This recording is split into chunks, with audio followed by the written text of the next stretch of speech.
Ladies and gentlemen, mental illness has been a dire issue alongside the economic effect of the pandemic, which caused havoc globally.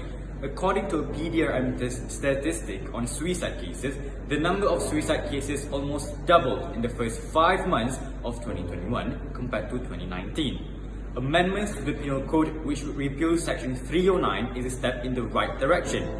But its long-standing use in the Malaysian criminal justice system tells us a lot about our view of people with mental illness. Suicide is believed to be a morally wrong act within one's control. Thus, it is necessary to sanction punishment against it. Mental illness is detached from its social and economic causes and viewed merely as a personal problem which they created themselves. But is this the right understanding of the problem of mental illness?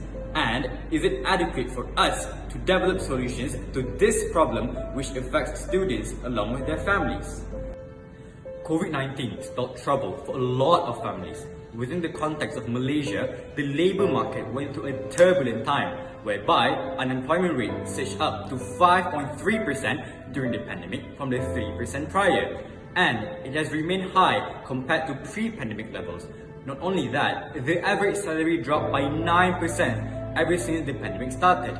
Low-income households are experiencing financial distress in trying to pay off their loans.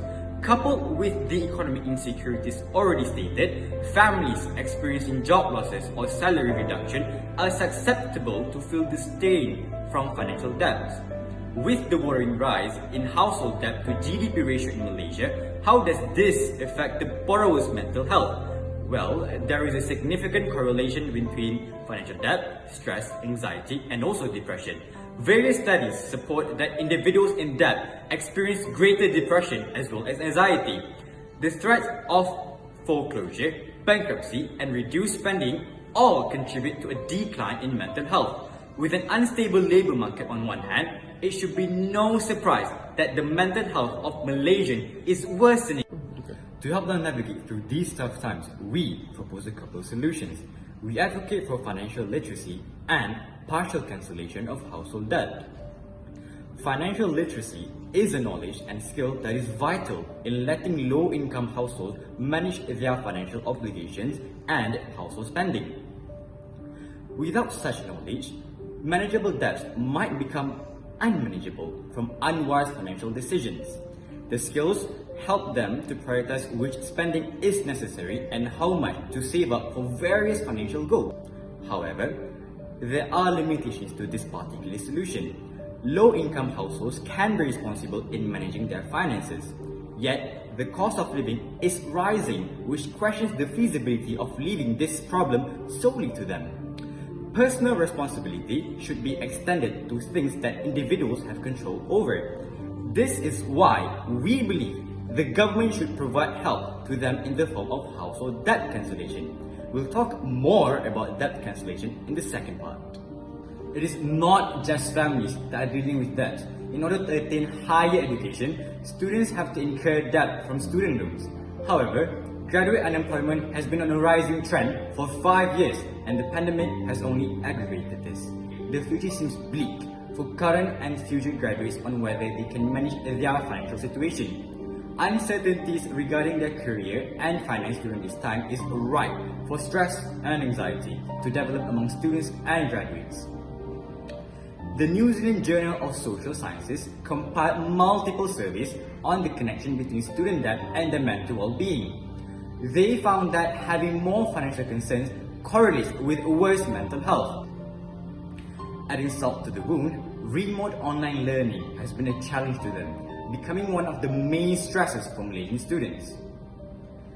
Students from low-income households might not have good digital access and infrastructure that is necessary for online classes.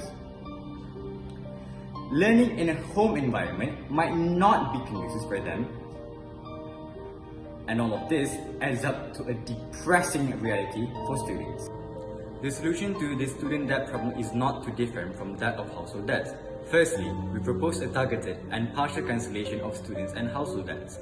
Lending institutions like PT-PTN will reduce a significant part of a borrower's debt according to their capability to pay, by which P40 households and income earners are prioritized. Instead, these debts will be managed by the government.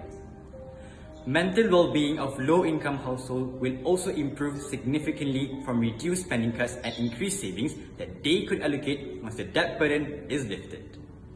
Finally, we would like to talk about our own initiative to help our fellow friends as well. RevoCare is formed out of the belief that we, as students, shoulder the responsibility to look out for each other's mental health. This is an example of our school's initiative aiming to help students who's facing a mental health crisis. In fact, we've managed to get a few students to share their personal problems, and we found that face-to-face social interactions help them to open up and improve mentally. Having this initiative implemented in other schools might provide the support system students need due to the social isolation during the lockdown. Although COVID-19 brought up more attention towards mental health issues, there's still a lot more that we can do in order to give these people the help that they need.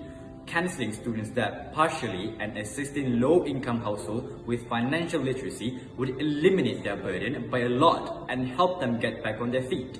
Our positive results on RevoCare showed why every education platform should have such initiative to monitor and help students who are suffering through mental health issues.